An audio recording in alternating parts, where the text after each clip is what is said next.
Hello and welcome, everybody. Coming back to where Hi, I can nice to see see us. you. Hi. Um, we've already said hi and seen a bunch of people in there, so we will hop in a minute. But let's do some introductions first. I am Susan, and this is Philip, and we co-host the Neogenian Oculus live streams and also videos coming very soon. We already have one finished. Tonight, we are carrying on with the Neogenian system overview based on the new books by Morg, the series that Yeah, three of them are already out. I'm reaching for them to show you. and we've done a couple live streams on those books already. Yeah, here's the first one, Neogenesis. We did a couple live streams on Neogenesis. The second book is Meta-Rationalism. I'm sorry if the lighting is not good. The second book No, is looks good. good, okay. And the current one is Cosmogenesis. Now, Yeah, if and you that's the newest one to come out. So just for anybody who may not be familiar, Susan, can you kind of give like I always like overarching summaries of what something is. Sure. Cosmogenesis basically involves the manifestation and unfolding, evolving of the universe based on the or according to the principles of that govern reality that is covered extensively in the second book. So And we just kind of talked about an unfolding universe in our last live stream with the Tolkien creation story. yeah, we did. So that counts as the first live stream on Cosmogenesis. We used that as a tool to be able to talk about something we love, which is Lord of the Rings, but Mhm. also we were focusing on specifically on Tolkien's creation story and finding parallels of things in the Neogenian system. So just for anybody who's new, who hasn't read the books, just so you know what we're talking about, the first book that I just showed, Neogenesis, takes you through a deconstruction process that is very necessary to prepare yourself for this incredible, mind-blowing paradigm shift that the Neogenian system is bringing. And you end that book with the understanding that reason is the foundation of everything. And we then take that into the second book, Meta-Rationalism, which is, granted, the toughest book. It contains the math and the physics, all of I that. think That that's my favorite book so it, me, far. me too.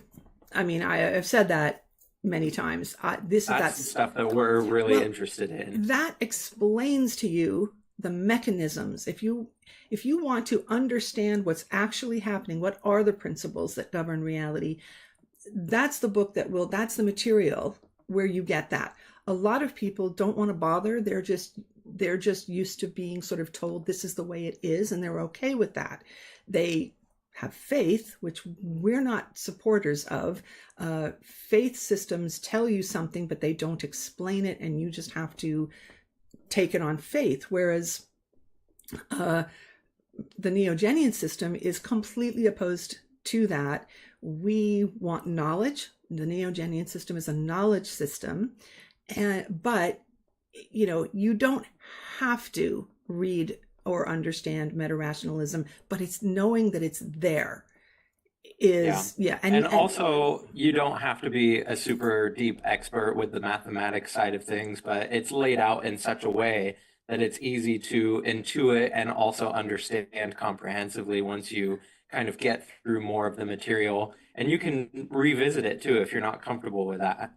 yeah, I mean, the important thing is that it exists, that it's Mhm. there for people who want to know the details.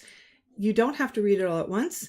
You're going to revisit it, and also you can take a long time to read it as you read the other books as well. It's obviously, the book series is written in a linear format because there's no escaping that. But ultimately, it would have been better to learn bits and pieces of all of them as you kind of go around and get a deeper understanding. So that's where we are with that. The fourth book in the series, there's 5 books, and the fourth one, Teleocracy, is already out for pre-order on Mhm. Amazon. And I think I have the link in the bio for Cosmogenesis. But if you go Yeah, so you there, guys can check that out. And yeah, the last book should be out before the end of the year, yep, maybe. yep, the last book. And I know that one is also going to be a very popular one. People are going to love that one. So I see that Morg super chatted. Thank you so much, you guys. Yeah, we appreciate Yeah, that. and Morg, your support is fabulous. Thank you. A couple other things before we get going. I want to remind everybody that tomorrow is the Nexus Academy, where if you are a patron of Morg's or have joined Morg's YouTube channel at, I think, the second or higher level, Yeah, tier two. tier two, you get access to Morg's Discord channel where we hold the Nexus Academy. You'll automatically be eligible to go in there. And we, Philip and me and Mark, one of our moderators here, have been going through, literally reading and going through the books with a group of people who can make it every Sunday. It's every Sunday at 7 Eastern time. We have finished Neogenesis, and last week just started the second book, Meta-Rationalism. So we will be doing that again tomorrow. Philip and I try to do it together as a team because we're just so used to that. And then we alternate. So I think that's all the beginning stuff. Is that the beginning stuff? Also, did you mention we have a members only stream after We do. this one? Members only stream after this. Yeah, normally we do it at the end of the month, but next week is no good for us. So we're doing our live stream and end of the month live stream today. And you can find the link for that on our community board. So I've already posted it. Yeah, normally sometimes I post it right at the end of our live stream. So we are going to get going because we're trying to cover half of the book material. If we don't get through it, I'm not worried. We will do several more. We were planning to do 2 to divide up the book. But what I did was I basically took Cosmogenesis, and there's 12 sections. There's Mark. Hi, Mark. Mark is one of our fabulous moderators. I haven't seen Elise in here yet, or Jan. Oh, hi, Angela. Angela's been a member at the Wavelet for 6 months. Awesome. Thank you. Excellent. Yeah, everybody, let us know how long you've been use those little markers. I loved seeing those. And Mark said that we read the books to you like LeVar Burton and Reading Rainbow. I used to love that show. I love him, and this is complete aside. He has a podcast, or he used to, on Spotify, and where he reads short stories. And so if you like LeVar Burton, he's fabulous. I listened to quite a few of them, and then stopped because I ran out of time. But if you like him, I recommend his channel. That's just a complete aside. His voice is amazing. Hi, Sonia. Are you new? Because I don't forgive me. Hi, Cassidy. I am so bad with names and people. Like, it takes a while to get in, especially if people change their names. Hi, Melinda. We didn't say hi to everybody, did we? Hi, Ren. Hi, Laura. Hi, Spectral. I saw hi, Andy and Becca and Nanu. Yeah, and I saw Joanna way at the top. Skylar, hi. Zeus, hi. I hope I got everybody. First time in this live. Yeah, welcome, Sonia. We're glad that all of you could join us. Yeah, Angela, hi. Welcome. For anybody who doesn't know, new people, definitely. We provide a Neogenian community, and oh God, Philip, you're echoing. Hi, Lee.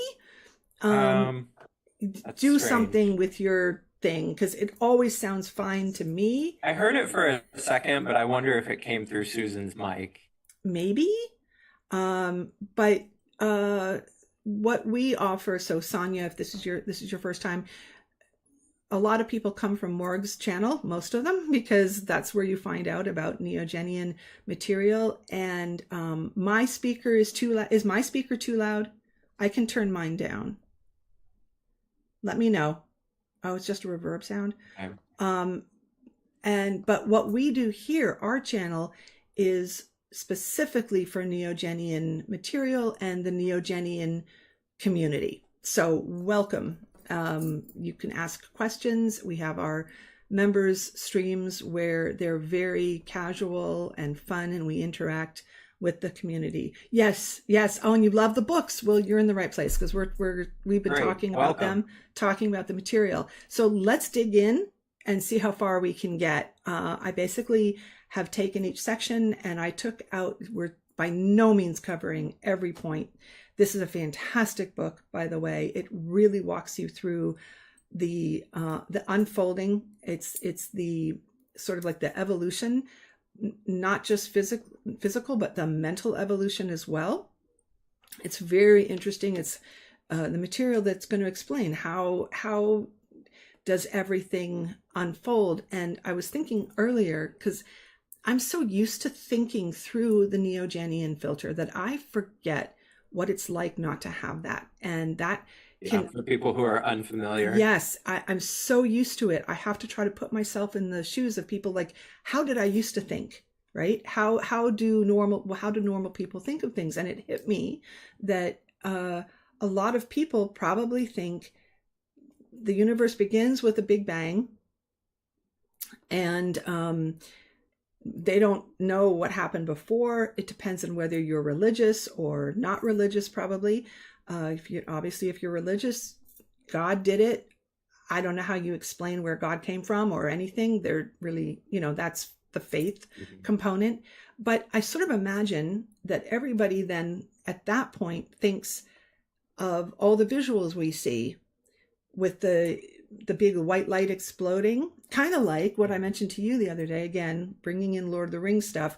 But when Eru, the god, Tolkien's god, throws the flame imperishable, yes, into the void, and they see in the distance a flash, and that is basically analogous to the Big Bang that we have, right? So when we visualize that or see some depiction of it in a video, YouTube video, we're watching it happen. And I think a lot of people think that that's sort of the way it happened, that when you see that, you immediately have to realize that somebody was watching that. And that somebody is normally God, that people immediately, it's implied that there's like something. When he says, "Let there be light," I wonder if they conceptualize that same kind of thing. Yes. But when you're watching that explosion of, I don't even know what was it? Plasma? Gases? I don't know. But that, maybe gases Things formed and later. stuff. It's just the energy. Yeah, this is not my area. But think of it this way. When we picture that, it immediately implies that there's a God sort of standing back watching that happen. But that's not reality. There was nothing in an avatar to experience that with eyes or ears or anything. No observation. Right. And we kind of forget that, because whenever it's presented to us, we see it happening. And so I think that's why people expect there to be, well, somebody was watching it. So what we know as Neogenians is, and this is what we're going to start with. This is not in the Cosmogenesis book. This would be in what we are in meta-rationalism. All you need to know is that what we are is not our bodies. We are mental beings, eternal, made of mathematical frequency, and all of us together are all that exists. There's no external God. We create, and I'm saying this very loosely, just to get the visuals out for people. So sometimes you have to be colloquial to get things across. Yeah, I mean, it's just how it is. Yeah, I think it helps people to visualize, which is always what I want. I want it explained to me like this. So that's why I explain it back to people like this, because it's what I like. Hi, Jeannie. So remember, always keep in mind that we are all that exists. You can just imagine a circle of circles or something, just a whole bunch of us. And when we are all in exactly the same, in symmetry, it's as though there's just one that can become many. All right. You need to just understand these concepts. How that is explained in meta-rationalism. Um, but we were not in bodies. We were not in the space. We're never in the space-time domain, the holos. We're always in the source. That's what we are. And the holos, the space-time domain, it's kind of like visualize putting on a VR headset. So Yeah. you're And just still kind of an aside, I know we've talked about Donald Hoffman before, but when he talks about experiencing reality through a VR headset, he says the things that we experience are kind of like icons on a computer because it's easier for us to interpret, but you would have no idea how to process the data behind that. So you would have no idea what to do with the waves behind the holos. right. Okay, that's good. I like that. Yeah. So these concepts, you kind of just need to have that in mind as we go forward. But remember that after this kind of explosion where we went from symmetry to out of, we fractured and became individuals, and that is what creates the difference, creates what we consider the universe. Now, that point when this happens is called the Genesis Singularity. That's a new term, I think, to this book. Although Morg's mentioned it before, I think in live streams, pretty sure.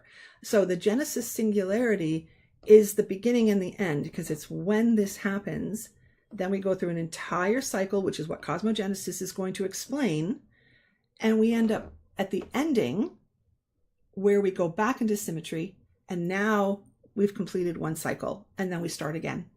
So it's sort With of another Genesis Singularity. yeah, it's kind of like a little point going into a big, I don't know, however you want to think of it, big balloon, back to a little point, to a big balloon, to the little point. Okay. So yeah, Angela said I had a hard time with the zeta concept, but Morg's videos helped with that. Yeah, we can keep, oh, bye, Becca. Yeah, you can rewatch later, no problem. I think I'm so used to this material that I keep forgetting that it is hard. It is hard to finally get a clear understanding of what we are as zetas. I didn't even mention that earlier when I said what we are. We refer to the mental beings that we are of frequency as zetas. That's, you could use mind, you could use soul. It is not the body. It's not the ego. So, It's definitely a great conversation starter because for people who have no idea what you're talking about, you have so many things that you can then explain and like try and communicate to them what you're visualizing. Because if people are from different thought systems like religion, they conceptualize things differently. And like what you were saying, it can be difficult to kind of get those ideas across to people who have never encountered this information. one of the most important things in having conversations and communicating and or even just trying to understand the material yourself is to understand the definitions of the terms. So you're on the same page with the person giving the information or the other person that you're talking to and trying to give information to. Always make sure you hammer out, what does it mean? Because a soul to somebody, mind to somebody, spirit to, they all have different meanings to different people. So so it's really important to have that hammered out so that when you communicate, when you're having the discussion, you're actually going to make progress in understanding. If you are both thinking of something different, you're going to have major problems. So that's why I love these books so much, because everything is so well defined and laid out in a perfect way. Yeah. I say this every time. Morg's writing is really, really good. I'm kind of reading. It feels very complete. It does. We finished Neogenesis, and I'm kind of reading Meta-Rationalism. I'm ahead of where we are in the Discord, but also, hi, Crystal. But also, I'm also reading Cosmogenesis again. So, yes, a glossary of terms. I think we'll probably do that, Angela. We should probably make a quick video on different terms that people can. Yeah, we can do that. Yeah. So, all right, we need to, oh my gosh, we need to move on. So, in the beginning, this is our version. There is the Genesis Singularity, the one that is all of us together, fractures, and now we're individuals. Coughing. And the network mind, the one, decides to shatter. And now it's very important to understand this is not a conscious decision, and it's not like one individual who's kind of in charge, or even just, not in charge, but says, let's shatter. It's inherent in the reality of what we are, that we are going to fracture, come together, fracture, come together. Now, the unfolding of what happens is also unconscious. Again, very important point that there's... And that goes back to what you were saying about not having an observer or not having a director. There's nothing conscious that's causing that to happen or directing it or forcing that to happen. So there would be no God, or like in our Tolkien story, there would be no Eru Iluvatar. Right. There's only us. That's why we call ourselves God, because when you are the thing that is making everything happen, whether you're conscious of it or not, when there's nothing else but you ultimately are God, in the sense that that if God is the word, the concept you use to be the entity responsible for everything, and that's what we are. So it's not God in terms of someone who can perform these miracles and things. It's definitely not that. It's just using the terminology, the definition of who's responsible. Now, imagine this unconscious process of, now we've gone from basically this, I think of it as perfection, just this nothing, lack of difference. Yeah, so some people might think, is it an explosion, or is it just like total chaos and randomness and craziness? It's imagine this again, this is just the way I kind of think of it. Imagine just this things, patterns popping up, coming into existence. The frequencies, that is what we are mixing and combining. I'm just to clarify, that's kind of where I was headed. I wasn't saying that it's randomness and craziness. Okay. I was just thinking, if you said that to somebody, they would probably ask, so this unfolding, would it be chaos or something? But there are patterns that unfold, is what I was kind of leading up to. Right. It's not consciously directed. There's always this, there's one overarching, and I don't know where I wrote this down, but somewhere in here, the one overarching purpose, telos, of existence, reality, is that it is striving toward from one Genesis singularity point to the next. That's the ultimate inherent purpose. Sorry, I've got a thing in my throat. However, also keep note that it's not a matter of, well, that's our purpose, and every one of us is working toward that every second of existence, because there's lots of other purposes and reasons why we are existing. We'll get to that. But ultimately, that's the purpose of realities, to go from one. I know, and last minute, Susan and I were kind of thinking we should have had graphics for this, but also on the same side of that coin, it can be difficult to make graphics to try and express some of this stuff. But we were thinking it would have been nice, but we just didn't have time. Eventually, I really want to make a video, and I'll try to have really good graphics for that, because I find having a visual with someone explaining things, but for you to be able to see something makes it so much easier to digest. Hi, Heretical. So some of those patterns that are unfolding, they kind of are perfecting themselves, right? There's kind of preferred patterns. Well, I think what happens is it's more like things are trying out. It's all very experimental. Things are Yeah. combining, and patterns that are Some things stable. work and some things don't. Yeah, exactly.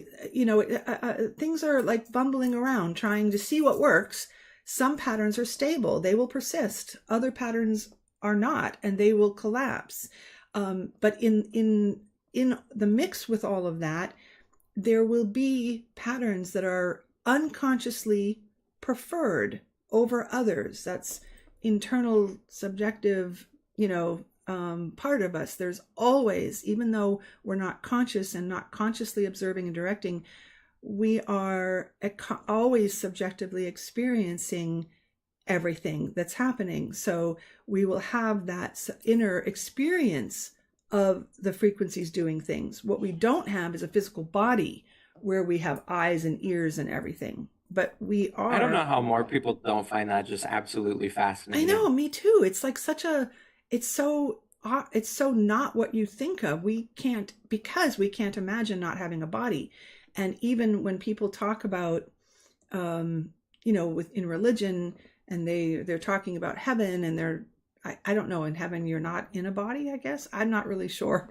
I'm not Christian, but they don't think these things through. They just take it on faith. Everything's going to be great. Everything's going to be wonderful. But I want to know what the mechanisms are. I want to understand that. I want to be able to comprehend it in a way that is as accurate as possible. There's a lot of really fringy edge of mind fuckery that you get to where you can't.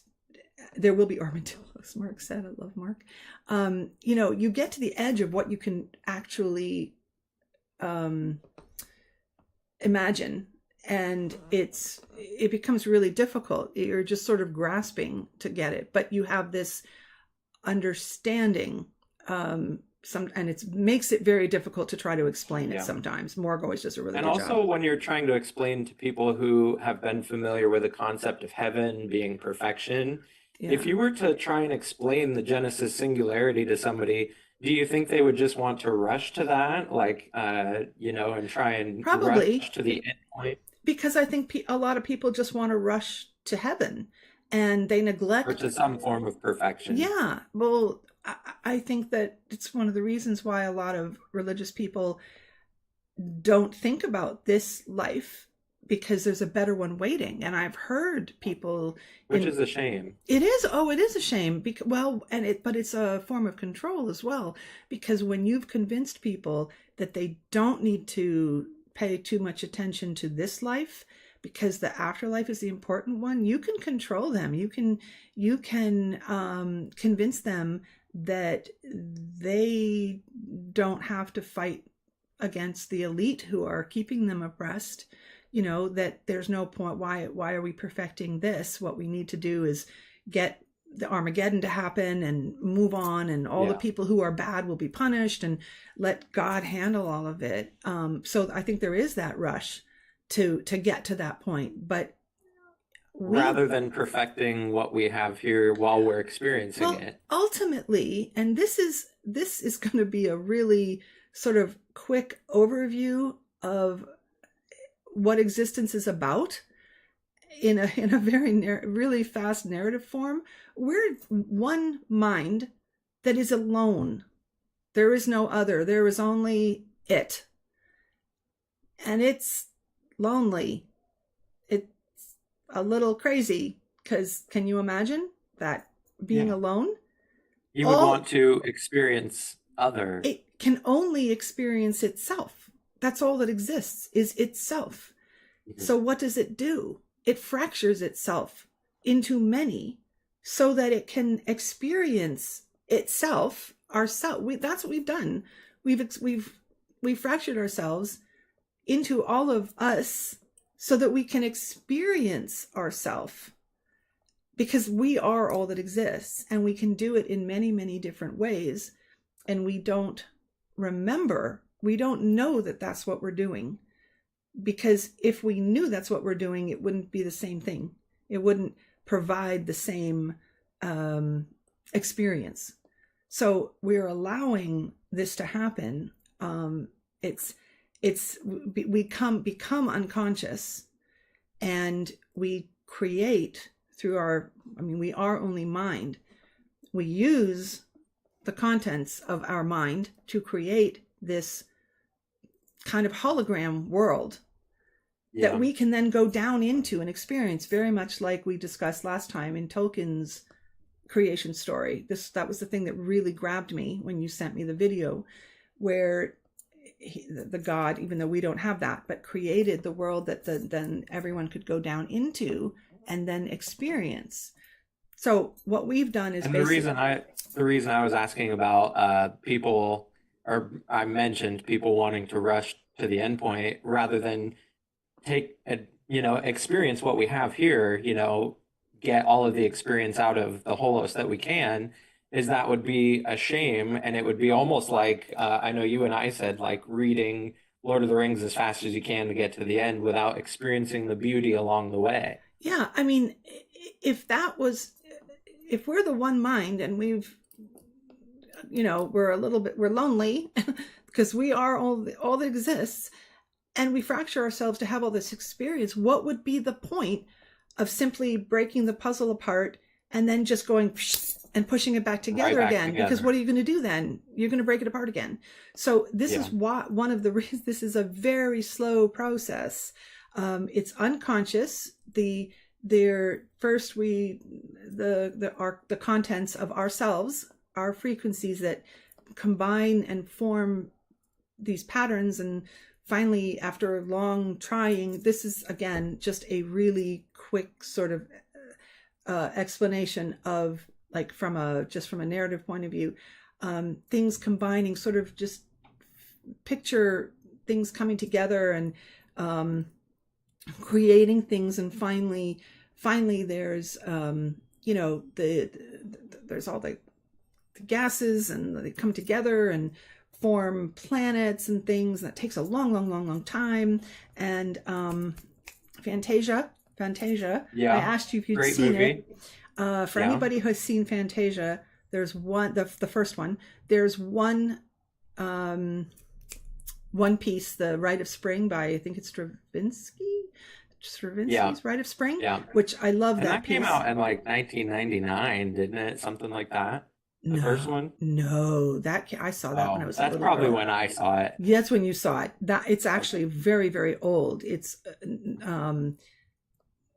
40s, I think. Oh, okay, yeah. Really old. One of the old Disney creations. Old Disney. It's one of the really. I remember seeing the scene early that you're talking about. It's like the dinosaur. Yes, and I loved shows it. The creation. Yeah, scene. I loved it as a little girl because I love dinosaurs. So imagine that one, but before the dinosaurs come along, it's the formation of Earth, and things are, it's violent, and there's volcanoes, and then there's water, and then things settle down and break apart again, and it's the Earth forming. And then finally in the water, finally, there's little tiny amoeba-like creature.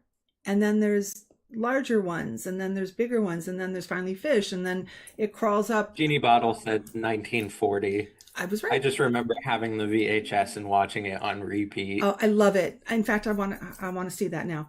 But finally it crawls up. So the little fishy thing crawls up, and then it becomes other things, and dinosaurs and birds, and then it ends, unfortunately, with I don't think birds are around. The meteor comes and the dinosaurs die. And then I think maybe it ends with the little rodents scurrying around, because that was the rise of mammals after that. Anyway, I digress. The point is that picture that as sort of things evolving and happening, and then eventually along comes the avatars that now finally we can link to.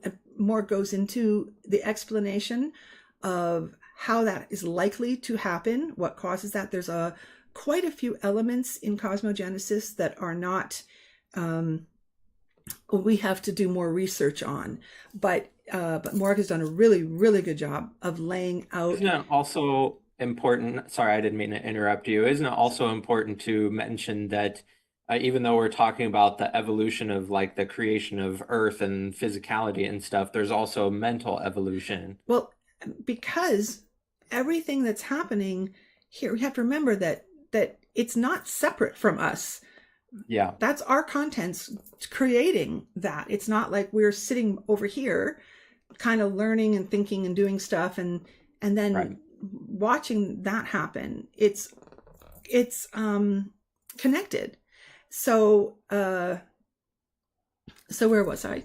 In all of that happening, finally now, for the first time, we can link to a body and Yeah. now put on the headset and experience that world through whatever senses you get with your headset, depending on what kind of creature you are. And of course, in the beginning, we're not we don't have the ability to direct a complex avatar or body. And we've done a lot of videos about the senses and reality and how we interpret reality. But the reason I brought up Donald Hoffman a little bit earlier, when I mentioned how he says we experience the icons, you wouldn't be able to understand like the microelectric processes that run the programs that you're experiencing, things like that. And so there are waves, like a frequency structure behind what we experience. And I find that to be a really fascinating analogy. Yeah, well, I mean, everything we subjectively experience, that's the content side of the form, which is waves and combinations of waves. That's all there is.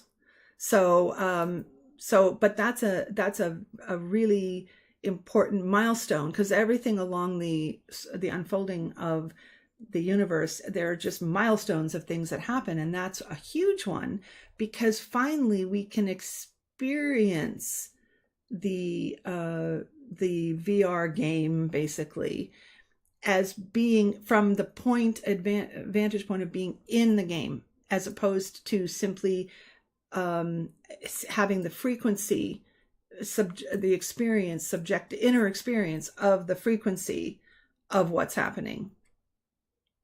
So then, I mean, I'm probably missing a whole bunch of points here. Yeah, and we're gonna do multiple live streams on this too, because there's just so much to cover. I'm gonna go back and look at some of these points, but really what I'm trying to do is just get us through to the next, like, how are we evolving to the next Genesis Singularity. And one of the next big milestones is to finally get climb the staircase of instead of experiencing the code, we can experience the game world. That's exactly it. Mark just said. The climbing of the staircase of more and more complex avatars that we can link to, and finally we get to something like humans. I mean, we're only speaking about this planet. This is the one we know about, but this is happening elsewhere, right? We're not the only beings experiencing the holos and doing their own contribution to the creation of the existence and the creation of the universe. But finally, we get to where we can achieve consciousness. That's humongous. At that point, biological evolution becomes less important, and now we're evolving more consciously. Our consciousness, and that's is kind of what I was getting to a little bit earlier when I brought that up. But you're right that it's not separate from us. We are experiencing everything, and everything is us. But the point of consciousness evolving is really interesting and really, really fascinating. And it is to me. That's one of the most well. You and I both love this aspect of it. Once we can do that, now we are really going to move forward and change existence, because up until now, and as Morg always says, we've been in survival mode. We're just trying to not die out, right? We're just surviving. We're just getting to the point where we can, have things we need in order to live without having to spend all the time on surviving. But now that when you become conscious, now you're working toward understanding. We can use that to understand what reality is. And that's where we are right now. And the Neogenian system is working toward everybody working toward hyper awareness. First, we have to get to all awareness. We're in that, we are self-aware. We have to get to the all awareness where we recognize the collective, and then we go to hyper awareness and then the understanding of really of what we are and what we're doing here, and reality on the whole, which is the stuff that we just explained. I was thinking about this today, if everybody understood that, what we are, and that we are powerful, we are, even though it started out as being unconscious and, not directing things consciously, we're still powerful. We are the creators of everything, and we have that. We can now claim that. And wouldn't it be amazing if everybody had that understanding? Immediately we would stop killing each other. Yeah. Immediately. Which needs to happen. Yes. That needs to stop. Yes. When you realize that, you have to get out of avatar mode, and for new people or people who haven't heard that before, avatar mode is one of the 3 perspectives in the Neogenian system. Avatar mode is when you're operating consciously through your ego self in your life, this finite life of you as who you consider yourself now, which, as we know, is not who we are. It's not unimportant. Our egos are not unimportant. That's what helps us to get through life and interact with each other and, and grow. Without that, we wouldn't be able to have our specific experiences, where we interact, where I'm me and I interact with Philip, who I adore, one of my best friends. And we wouldn't be able to have that. But we have to also be able to get out of avatar mode and go into the Zedic perspective, which is where we think in terms of our whole. Thank you, Laura. Where we think of it as all of me, not just Susan, but all of what a much bigger picture. Yes, all of what I am. So I picture it as like zooming out the perspective, where you've zoomed out of your individual, and it helps tremendously in times of stress, in times when you're depressed, when you're overwhelmed, to pull up into Zedic perspective, because what that does immediately, it kicks you out of the immediacy of all of the problems of your finite life. And it's a remembrance that you are so much more than that. And again, we've talked about this a lot too, but that perspective. And one of the reasons that I adore Susan is she has such a way of putting things into words that really helps explain things. So everybody's saying, like Laura said, exactly what Susan is saying. They love to hear you describe these things. Oh, good, because it's one of the things that I love to do, because it's the thing that I work on myself. I like to picture things. I want to know all of the structure behind it. I want to know why it's true. And for that, you need meta-rationalism. But I sorry. Or I was just going to say, when you integrate that understanding, you have a better chance of being able to verbalize it. It's different to conceptualize it, but when you're trying to verbalize it to somebody, you kind of have to have that recall from the integration of that knowledge to really be able to get across what you're trying to say. And that's why it's a good thing to know what the terms mean, like the definitions of all of these terms. Well, without meta-rationalism, without that foundation, then all you're doing is providing like new agey fluff, because you have nothing to back it up. It sounds good. It sounds pretty. It's some of it's not pretty in terms of, when you think of the one that we are, being alone, that can be scary. But then you realize and you understand what it is that we're doing, because we're basically just experiencing ourselves. And working toward coming back to the understanding of what we are, that we are the one mind experiencing itself. And there's no sense in, as you said earlier, in rushing through it, because this is the point of it. This is it. What we are doing is it. But you also have to recognize that you don't need to suffer. There's unnecessary suffering is unnecessary suffering. We need to do away with that. And we have a lot of unnecessary suffering in the world now because of the way this particular world is structured, with so much inequality and unfairness, due to very, very malicious, destructive systems that are not rational. And if everybody understood our system, they could see that.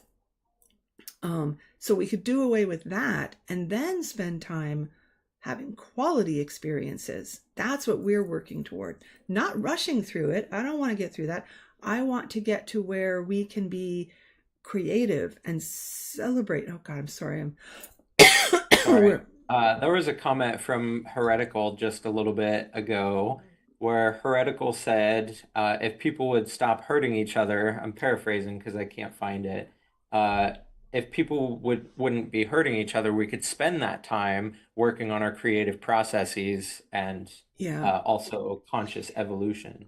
We have Oh to. yeah, she said if people stop hurting each other, they could finally build on their creative processes, which is absolutely true. Yeah, Hi, we have to get to that point. We have to get to the point where when more and more people become hyper aware, the immediate consequence of that is to want to improve the world and make it the kind of world where we can provide for everybody, where we can, this is the next book. This is the next book is coming.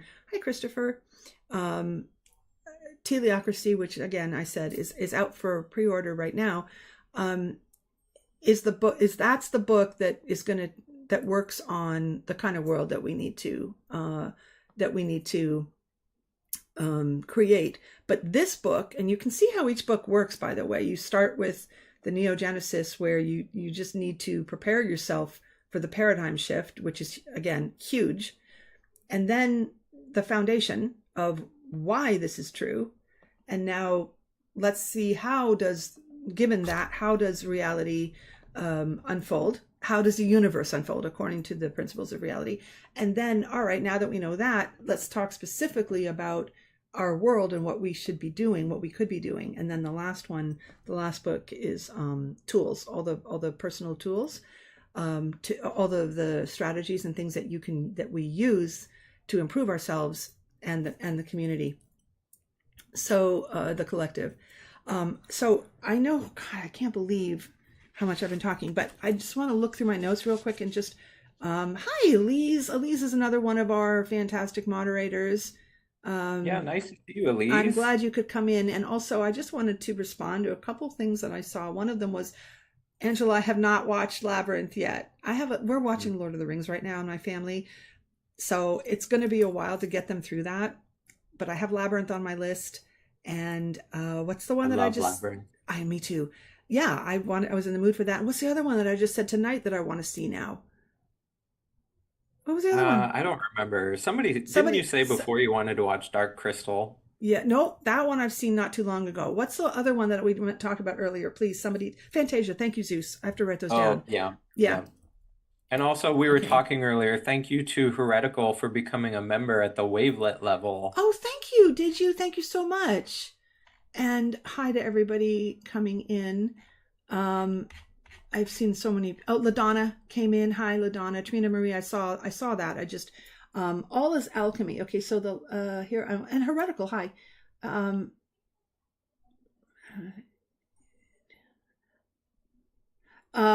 So all is alchemy said, if you can't muster the love for some, saying from experience, I guess the better response is to keep it to and for yourself, treat yourself well.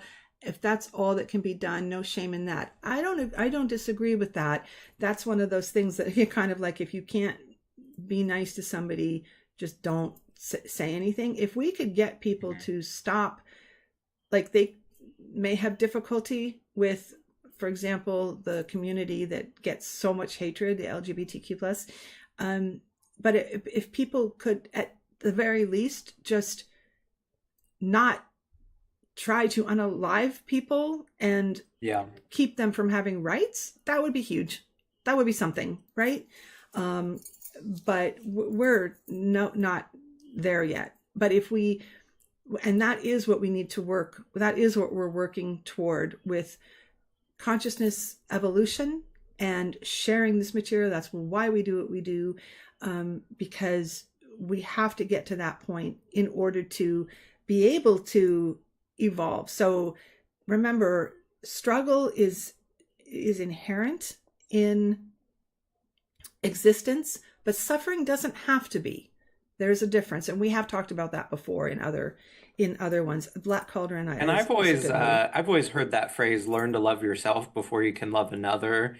And I think that's partially true, but also when you finally understand the Zedic perspective, you do love everyone because you understand that we are one. And so you want that understanding of we need less death, we need less hatred, less divisiveness. All of those things come with that Zedic perspective. A conversation for obviously another time, because we're really running out, but it's very difficult. I mean, everybody decent struggles with this, I'm sure. You know, from the Avatar perspective, I'm angry a lot now, especially with the state of the US, which is where we live. Anybody who's following, knows that. So much negativity, hatred, control, all the things that are just, you can't even believe that in this day and age that this is happening. It's very difficult in that situation to be loving toward everybody. When you step out of the avatar mode and you remember what it is that we're doing, that we're having experiences. Ultimately, that's what we're doing. We're having experiences. It helps to put you back on course of what it is we're striving for. However, that doesn't mean that we have to accept the intolerance, the hatred, the violence toward groups that absolutely should not be there. No, we do need to speak up, recognize it, speak up against it. It doesn't mean being accepting and tolerant of intolerance. Did Lucifer come in? Hi, Lucifer. Okay. So I want to look through the notes too. What kinds of things that we thought would be questions? Well, I think the last thing that you were ending on is neogenic evolution there. Yeah, there was some other things that I wrote down. As frequency functions form in the mental domain, the corresponding structures form in the space-time domain, which in this book you will notice is called space chronos. I think this is where that term comes up. No, maybe it's meta-rationalism. Probably meta-rationalism. Know that when you come across space chronos, we will be using it more. We really need to start using that. Space chronos time. Time is a very confusing concept, and we're trying to get away from it because time is another form of space. So there's space and there's chronos. But that equates to space-time in what we normally say. That was confusing. I am so sorry. I'm tired. It's been a long day for me. Yeah, Susan and I had a long, interesting conversation about time the other night. Yeah, and yeah, that's also something we could talk about for another time. Here's a couple other points that are important. Purpose of avatars, like I just said, allows us to have experiences here and interact with each other. If we didn't have that, we would be very isolated. We wouldn't be able to interact the way we can, but it's very deceiving. Always keep in mind that you're wearing a headset, and it's also your ego for this particular character that you are is not who you are ultimately. It's like a facade. It's not a facade. It's a one part of you. It's one part of all of you. It's in one. experience that you're having in this lifetime. And then also, it's important to point out that the brain, which is part of the body, the physical avatar that we're linked Which to, is what we link to. right? The brain is a filter for the mind. It limits and filters our mind so that we don't have access to everything. That's a really valid question that people would have. Well, why don't we know that? Why don't we remember? Because if we did, we would be so overwhelmed with all of the information. We wouldn't be able to experience our existence here the way we need to survive. Sometimes I'm overwhelmed with information as it is. Yeah, me too. So can you imagine if you had access to everything that you are? Like existential information plus survival information, it would be too much. Yeah, you. What is the thing we always use? You'd just be frozen in space, frozen, and a tiger would come along and eat you, and that way, the species would not survive. So we are built for evolved for survival of our avatars, not for truth. And that's something that Donald Hoffman talks about. We always bring him in. Remember that the mind is not equal to the brain. The brain does not generate the mind. Without the filter, we would be overwhelmed. Okay, yeah, the brain functions for survival, not truth. Understanding neogenic evolution. Okay, so the neogenic evolution process is not the same as Darwinian evolution. Darwinian evolution says that random things happen and then there's mutations. I never read Darwin. Didn't really studied him very little, so I don't know how. I mean, literally, he, I guess, says something just happens, something just mutates, and there's no explanation. And isn't it whatever benefits for reproduction or fighting or feeding? Yes, but is what sticks. If it works and that creature lives and carries and those, if it's something that works, those genes will carry on because it'll be successful, and then those genes will carry on, and that it's selected because of that. But my point was that there's no explanation for the mutation. So it's simply random, as far as I know. That's just for no reason. Something happens, whatever. We know that randomness does not exist. True randomness does not exist. Things can appear random, but they're not. There is always a reason that caused something to happen that way. So also neogenic evolution has a purpose built in, which is what I talked about in the beginning. That it has the telos, that we are working toward we're always working toward the perfect symmetry again, and the next Genesis Singularity. But again, it doesn't mean that we're rushing toward it. It just means that that's something that is inherent, fundamental to our system. Yeah, people say, oh my God, that's so random is, I don't know when that became a word. My niece started saying it all of a sudden. And I'm like, I felt like Inigo from Princess Bride. I was like, Inigo Montoya. I was like, you keep using that word. I'm not sure that you know what it means, what you think it means, because it seemed, when they mean surprising. There you go, Mark. Just really quick, everybody, if you had a good time today and you enjoyed this live stream, put a Neo star in the chat. Susan and I had so much that we wanted to get to today that we probably won't be able to. But if you guys enjoyed it, we'll do a part 2 and maybe even a part 3 later on. And so that will tell us if you guys really want us to focus on this stuff. Eventually, we'd like to do live streams on all of the books, and we will. Right now, we're focusing on video creation. Susan already has one done. That's in the books, ready to go. And I'm going to start filming some, probably within a day or two. Morg says part 2, please. Thank you so much. We're glad that you enjoyed it. there's Yeah. so much for us to get to and to talk about that we would be excited to do more streams on this. I hope I didn't butcher anything, Morg. I was trying, considering No. my brain is a little sleepy today, so I was Yeah, trying. everybody says we could go another hour. Great stream, more please. And I yeah. Susan and I are always saying to each other, do you think we explain stuff well enough? But we're glad that you guys enjoy it. And also, don't forget, after this stream, we have a members live stream, so we can carry on the conversation there, and you guys can ask questions, and we can update you on some things. And Yeah. then also, don't forget tomorrow, for anybody who's not coming to the member stream, we also will have a Nexus session where we continue reading Meta Rationalism.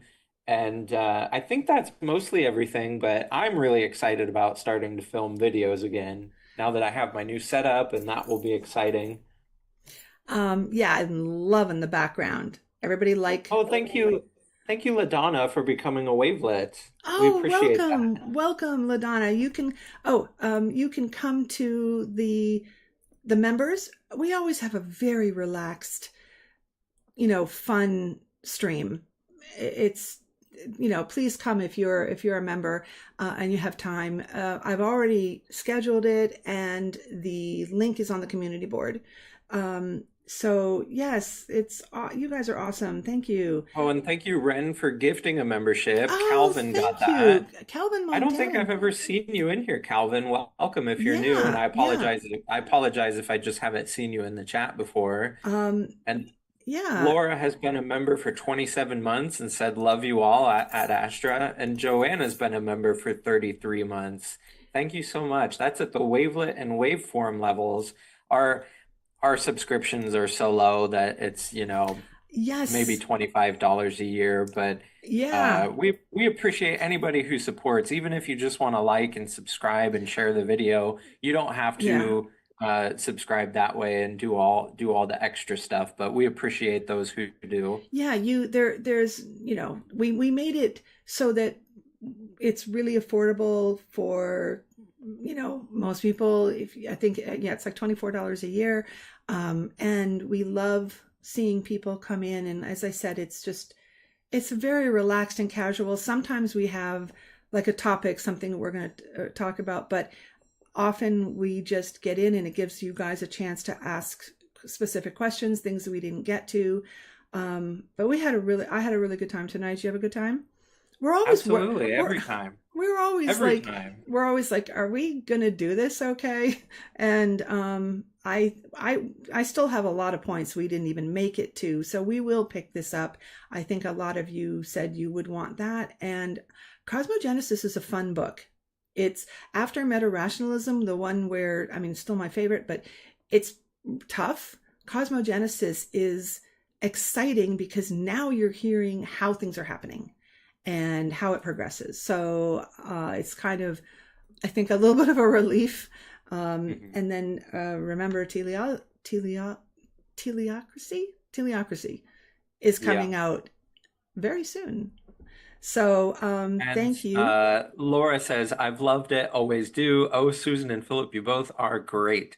Thank you so much. We appreciate the nice comments and stuff. And I love working with Susan because sometimes she's like a lighthouse in my fog because she Aw, explains things better than I can. But I often feel like I'm bumbling and rambling. So thank you. I try.